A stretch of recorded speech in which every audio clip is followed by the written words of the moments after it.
i ovdje, ovo je na neki način blog, ne znate koliko sam srećna što imam 100 plus pregleda na onom snimku i da znate jako sam se trudila, ali sviđa mi se što nemam ni jednog, što imam 2 subscribera, ali dalje ni jedan like, ni jedan komentar i tako, samo više neću snimati silikonske narukvice, pošto znate,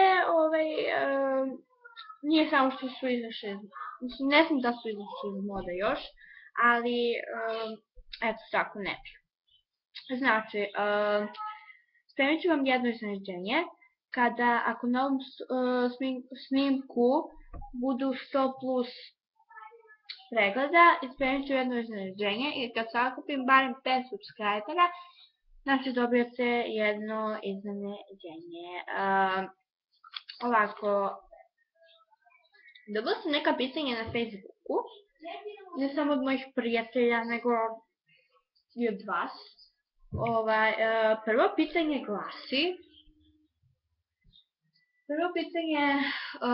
glasi, samo da pogledam,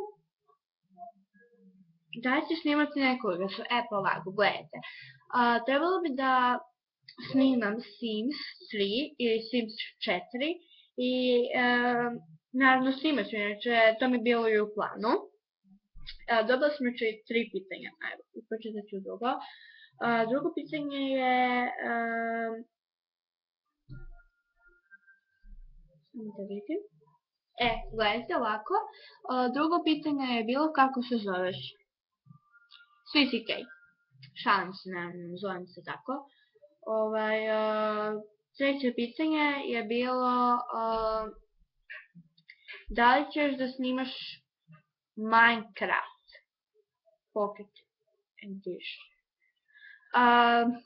Možda da, a možda ne.